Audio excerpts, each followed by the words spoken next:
स्वागत है दोस्तों आपका अपना यूट्यूब चैनल RSST पर। चलिए दोस्तों चालू करते हैं। और जो भी भाई बहन हमारे नए जुड़े हैं वो दोस्तों चैनल को सब्सक्राइब जरूर कर दें। चलिए दोस्तों देखते हैं सीटेट ऑनलाइन एग्जाम में किस प्रकार के दोस्तों प्रश्न आ रहे हैं या आने वाले हैं। चलिए दोस्तों देखते हैं। पहला प्रश्न, उत्तेजना उत्तेजना विधि प्रतिक्रिया को 1954 में किसने प्रस्तावित किया था दोस्तों? किसने किया था? वुडवर्थ, स्किनर, रॉस या विलियम जेम्स? बताएंगे दोस्तों किसने किया था। तो आपका राइट आंसर दोस्तों क्या हो जाएगा बताएंगे तो आपका आंसर हो जाएगा दोस्तों ए आपका राइट आंसर हो जाएगा वुडवर्थ। ठीक है दोस्तों, ए आपका राइट आंसर हो जाएगा। चलिए दोस्तों देखते हैं अगला प्रश्न। दूसरे प्रश्न की ओर दोस्तों चलते हैं। निम्नलिखित में से कौन सा आकलन करने का सर्वाधिक उपयुक्त तरीका है? निम्नलिखित में से कौन सा आकलन करने का सर्वाधिक उपयुक्त तरीका है? आकलन सत्र की समाप्ति करना चाहिए। आकलन शिक्षण अधिगम में अंतर्निहित प्रक्रिया है। आकलन एक शैक्षणिक सत्र में 2 बार करना चाहिए, शुरू में और अंत में दोस्तों। अगला दोस्तों, आकलन शिक्षा के द्वारा नहीं बल्कि वह एजेंसी के द्वारा कराना चाहिए। तो क्या हो जाएगा दोस्तों आपका राइट आंसर हो जाएगा दोस्तों सी आपका राइट आंसर हो जाएगा। आकलन एक शैक्षणिक सत्र में 2 बार करना चाहिए, शुरू में और अंत में। ठीक है दोस्तों, चलिए अगला दोस्तों। संवेग व्यक्ति की गति में अथवा आवेश में आने की स्थिति है दोस्तों। यह किसका कथन पूछ रहा है दोस्तों? किसका कथन है बताएंगे? वाटसन का है, वुडवर्थ का है, थॉमसन का या हॉल का? तो आपका क्या हो जाएगा दोस्तों? आपका राइट आंसर हो जाएगा दोस्तों वुडवर्थ। ठीक है दोस्तों, बी आपका राइट आंसर हो जाएगा। अगला प्रश्न, शिक्षार्थियों की व्यक्तिगत विभिन्नताओं के संदर्भ में शिक्षिका को चाहिए दोस्तों क्या करना चाहिए दोस्तों? शिक्षार्थियों की व्यक्तिगत विभिन्नताओं के संदर्भ में शिक्षिका को चाहिए विविध प्रकार की अधिगम परिस्थितियों को उपलब्ध कराना, निगमनात्मक पद्धति के आधार पर समस्याओं का समाधान करना, सभी विकास परिपक्वन तथा अनुभव की अंतःक्रिया का परिणाम होते हैं। डी आपका हो जाएगा दोस्तों सभी विकास तथा अधिगम एक समान गति से आगे बढ़ते हैं दोस्तों। तो आपका हो जाएगा दोस्तों ए आपका राइट आंसर हो जाएगा। चलिए देखते हैं विविध प्रकार की अधिगम परिस्थितियों को उपलब्ध कराना। अगला, सृजनात्मकता मौलिक परिणामों को अभिव्यक्त करने की एक मानसिक प्रक्रिया है। या दोस्तों किसका कथन है? किस कथन दोस्तों ज़्यादा पूछ रहा है इस समय? इस बार आपकी से क्रो एवं क्रो का, कोल्स व ब्रूस का, थॉर्नडाइक का या वाटसन का? क्या हो जाएगा दोस्तों आपका? तो आपका राइट आंसर हो जाएगा दोस्तों क्रो एवं क्रो का। ठीक है दोस्तों, ये आपका राइट आंसर हो जाएगा। अगला, निम्नलिखित में से कौन सा बाल विकास का एक सिद्धांत नहीं है? निम्नलिखित में से कौन सा बाल विकास का एक सिद्धांत नहीं है? सभी विकास एक क्रम का पालन करते हैं, विकास के सभी क्षेत्र महत्वपूर्ण हैं, सभी विकास परिपक्वन तथा अनुभव की अंतःक्रिया का परिणाम होते हैं। डी आपका लास्ट हो जाएगा सभी विकास तथा अधिगम एक समान गति से आगे बढ़ते हैं। तो आपका हो जाएगा दोस्तों सभी विकास तथा अधिगम एक समान गति से आगे बढ़ते हैं। डी आपका राइट आंसर हो जाएगा। चलिए दोस्तों बढ़ते हैं अगले प्रश्न की ओर, जो कि ऊपर की ओर है। दोस्तों जो भी हमारे भाई बहन शिक्षक बनना चाहते हैं उनके लिए यह वीडियो दोस्तों काफ़ी महत्वपूर्ण है। दोस्तों चैनल को लाइक करें, शेयर करें, सब्सक्राइब जरूर करें। व्यक्ति के व्यवहार की एक समग्र विशेषता है। यह दोस्तों किसका कथन है? व्यक्ति के व्यवहार की एक समग्र विशेषता है, यह किसका कथन है? वुडवर्थ, गिलफोर्ड, स्किनर या रॉस का? तो किसका हो जाएगा दोस्तों आपका हो जाएगा दोस्तों वुडवर्थ का। ये आपका राइट आंसर हो जाएगा। अगला दोस्तों, किसी बालक की वास्तविक आयु 8 वर्ष है और मानसिक आयु 12 वर्ष है, तो उसकी बुद्धिलब्धि होगी दोस्तों क्या होगी? किसी बालक की वास्तविक आयु 8 वर्ष है और मानसिक आयु 12 वर्ष, तो उसकी बुद्धिलब्धि दोस्तों क्या होगी? 135, 140, 145 या 150? क्या हो जाएगा बताएं दोस्तों आपका क्या हो जाएगा? तो आपका आंसर हो जाएगा दोस्तों 150। ठीक है दोस्तों 150 डी आपका हो जाएगा। अगला, वर्तमान क्रियाओं पर पूर्व अनुभवों के प्रभाव को प्रशिक्षण कहते हैं, प्रशिक्षण अंतरण कहते हैं। किसका दोस्तों यह कथन है, या दोस्तों किसने कहा ये? अंडरवुड, सोरेनसन, क्रो एवं क्रो या रास। तो क्या हो जाएगा दोस्तों? अंडरवुड, सोरेनसन, क्रो एवं क्रो या रास। सोरेनसन्स क्या हो जाएगा दोस्तों? बताएंगे तो आपका राइट आंसर हो जाएगा दोस्तों अंडरवुड ये आपका राइट आंसर हो जाएगा। अगला, प्राथमिक कक्षाओं में विषय वस्तु की नीरसता दूर करने के लिए शिक्षक को उपयुक्त शिक्षण नीति का उपयोग करना चाहिए। वह दोस्तों क्या है?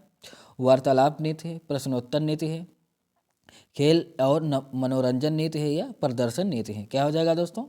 तो आपका राइट आंसर हो जाएगा दोस्तों खेल और मनोरंजन नीति है। ठीक है दोस्तों, डी आपका नहीं, सी आपका राइट आंसर हो जाएगा। अगला, माता पिता से वंशजों में हस्तांतरित होने वाले लक्षणों को कहा जाता है दोस्तों। क्या कहा जाता है? पर्यावरण, जीन, आनुवांशिकता या ये सभी। तो आपका राइट आंसर हो जाएगा दोस्तों आनुवांशिकता। अगला, जो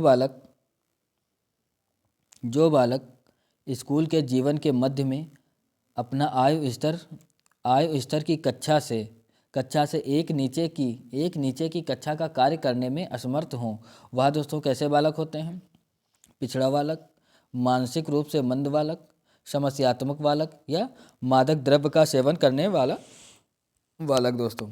तो आपका राइट आंसर हो जाएगा मानसिक रूप से मंद बालक। अगला, सृजनात्मकता की अभिव्यक्ति पाई जाती है दोस्तों। किसमें? सृजनात्मकता की अभिव्यक्ति पाई जाती है आलस्य में, अचेतन में, एकाकीपन में या खेलकूद में। तो आपका हो जाएगा दोस्तों खेलकूद में। ठीक है दोस्तों, खेलकूद में। अगला, शैक्षिक भ्रमण अधिगम के लिए आवश्यक साधन क्यों है दोस्तों? आवश्यक साधन क्यों है?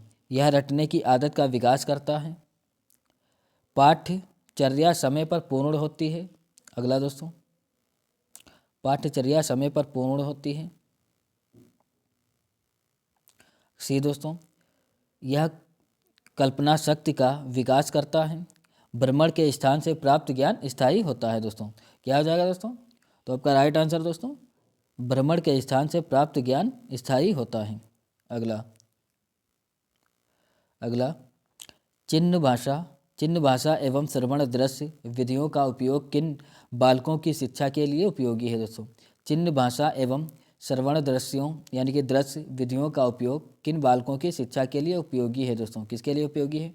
प्रतिभाशाली, मंदित श्रवण वाले, पिछड़ा बालक या समस्यात्मक बालक। तो क्या हो जाएगा बताएंगे दोस्तों? तो आपका राइट आंसर हो जाएगा दोस्तों मंदित श्रवण वाले।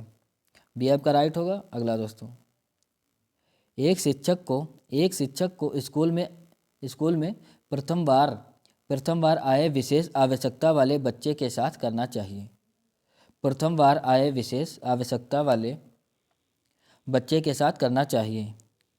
उसकी विशेष आवश्यकता के अनुसार विशेष स्कूल में जाने की सलाह, अन्य बच्चों से अलग करना, बच्चे के अभिभावक से सहयोगी योजना की चर्चा, बच्चे की विशेष आवश्यकता के स्तर की जांच के लिए प्रवेश परीक्षा। तो आपका राइट आंसर दोस्तों क्या होगा? आपका हो जाएगा दोस्तों बच्चे के अभिभावक से सहयोगी योजना की चर्चा। ठीक है दोस्तों, चर्चा करना चाहिए। अगला दोस्तों, मनुष्य का व्यवहार मुख्यतः किससे प्रेरित होता है? मनुष्य का व्यवहार मुख्यतः किससे प्रेरित होता है? कौशल से, अभिक्षमता से, अभिवृत्ति से या बुद्धि से। तो क्या हो जाएगा दोस्तों? कौशल से, अभिक्षमता से, अभिवृत्ति से या बुद्धि से। तो आपका राइट आंसर हो जाएगा बुद्धि से। ठीक है दोस्तों, डी आपका राइट आंसर हो जाएगा। अगला, क्रियात्मक अनुसंधान का प्रमुख कार्य है दोस्तों नए तथ्यों की खोज करना, स्थानीय समस्या यानी कि समस्याओं का समाधान करना, ज्ञान देना, नई व आधारभूत समस्याओं का समाधान करना। तो देखते हैं दोस्तों क्या हो जाएगा इसका आंसर। तो आप बताएंगे इसका आंसर हो जाएगा दोस्तों स्थानीय समस्याओं का समाधान करना। ठीक है दोस्तों, स्थानीय समस्याओं का समाधान करना। अगला दोस्तों, सामाजिक अधिगम प्रारंभ होता है। सामाजिक अधिगम प्रारंभ होता है दोस्तों अलगाव से, भीड़ से, संपर्क से या दृश्य श्रव्य सामग्री से। तो आपका दोस्तों हो जाएगा संपर्क से। ठीक है दोस्तों, सी आपका राइट आंसर हो जाएगा। अगला, निम्नलिखित में से कौन सा चिंतन अनुसंधान से संबंधित है दोस्तों? कौन सा चिंतन अनुसंधान से संबंधित है? परंपरागत चिंतन, विकेंद्रित चिंतन, वैज्ञानिक चिंतन या ये सभी? तो आपका हो जाएगा दोस्तों ये सभी। डी आपका राइट आंसर हो जाएगा। अगला, किसी जिज्ञासु छात्र को प्रेरित करने में निम्न में से कौन सा कारगर उपाय है? कौन सा दोस्तों उपाय है कारगर? सजा द्वारा, प्रशंसा द्वारा, आलोचना द्वारा या इनमें से कोई नहीं? तो आपका हो जाएगा दोस्तों प्रशंसा द्वारा। ठीक है दोस्तों, बी आपका राइट आंसर हो जाएगा। अगला, निम्नलिखित में से कौन सी मूल्यांकन की प्रविधि है? निम्नलिखित में से कौन सी मूल्यांकन की प्रविधि है? प्रश्नावली या साक्षात्कार? अगला दोस्तों, प्रश्नावली, साक्षात्कार। अगला दोस्तों ऊपर की ओर है, चलते हैं, मत सूची या ये सभी? तो आपका राइट आंसर क्या होगा? आपका हो जाएगा दोस्तों ये सभी। ठीक है दोस्तों, बहिर्मुखी प्रवृत्ति के व्यक्ति होते हैं दोस्तों, कैसे होते हैं? सामाजिक एवं मित्रता पूर्ण व्यवहार, तनाव मुक्त, उपरोक्त दोनों या इनमें से कोई नहीं? तो देखते हैं दोस्तों क्या हो जाएगा। आपका हो जाएगा दोस्तों सामाजिक एवं मित्रता पूर्ण व्यवहार, ये आपका राइट आंसर हो जाएगा। चलिए अगला, सीखने की खेल विधि उपयोगी है। सीखने की खेल विधि उपयोगी है बाल्यावस्था हेतु, पूर्व बाल्यावस्था हेतु, युवावस्था हेतु या परिपक्वावस्था हेतु? परिपक्वावस्था हेतु। तो आपका हो जाएगा दोस्तों राइट आंसर ए, बाल्यावस्था हेतु। ठीक है दोस्तों, अगला, खेल कूद के जरिए बच्चों में किस प्रकार का विकास संभव है? खेल कूद के जरिए बच्चों में किस प्रकार का विकास संभव है? परस्पर सम्मान की भावना, सहयोग एवं सामंजस्य, सामाजिक गुण या उपरोक्त सभी? तो आपका हो जाएगा दोस्तों उपरोक्त सभी। ठीक है दोस्तों, परस्पर संभावना की भावना, सहयोग एवं सामंजस्य, सामाजिक गुण। आपका हो जाएगा डी, उपरोक्त सभी। तर्क, जिज्ञासा तथा निरीक्षण शक्ति का विकास होता है किस आयु में दोस्तों? तर्क, जिज्ञासा तथा निरीक्षण शक्ति का विकास होता है 6 वर्ष की आयु में, 8 वर्ष की आयु में, 11 वर्ष की आयु में या 15 वर्ष की आयु में? तो आपका हो जाएगा दोस्तों 11 वर्ष की आयु में। ठीक है दोस्तों, 11 वर्ष की आयु में। बालक का प्रारंभिक विकास मुख्यतः किस पर निर्भर करता है? बालक का प्रारंभिक विकास मुख्यतः किस पर निर्भर करता है? माता पिता, वातावरण, विद्यालय का वातावरण या समाज? तो क्या हो जाएगा? आपका राइट आंसर हो जाएगा माता पिता। ठीक है दोस्तों, संवेगात्मक रूप से अभिप्रेरित बच्चों की मुख्य विशेषता है दोस्तों, कौन सी है? उनका अति प्रक्रियात्मक स्वभाव, उनका अंतर्मुखी स्वभाव, अपने विचार प्रकट करने का संतुलित तरीका या आपका डी हो जाएगा उनका विषादग्रस्त व्यवहार? तो आपका राइट आंसर दोस्तों क्या होगा? आपका हो जाएगा ए, आपका राइट आंसर हो जाएगा उनका अति प्रक्रियात्मक स्वभाव, उनका अति प्रक्रियात्मक स्वभाव। ठीक है दोस्तों, ये आपका राइट आंसर हो जाएगा। अगला,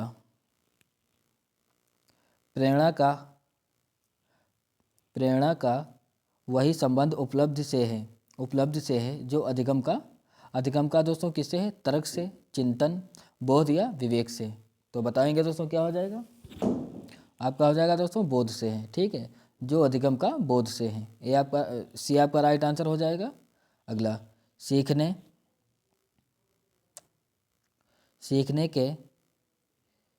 के थार्डाइक के सहायक नियम हैं। सीखने के थार्डाइक के सहायक नियम हैं दोस्तों, कौन से हैं? मनोवृत्ति का नियम, आंशिक क्रिया का नियम, बहु अनुक्रिया का नियम या उक्त सभी? तो क्या हो जाएगा दोस्तों बताएंगे? मनोवृत्ति का नियम, आंशिक क्रिया का नियम, बहु अनुक्रिया का नियम या उक्त सभी? तो आपका राइट आंसर हो जाएगा दोस्तों उक्त सभी। अब दोस्तों क्या करना है? RSSD पाठ को दोस्तों सब्सक्राइब करें और ज़्यादा से ज़्यादा दोस्तों शेयर करें। ठीक है दोस्तों, मिलते हैं नेक्स्ट क्लास में। धन्यवाद।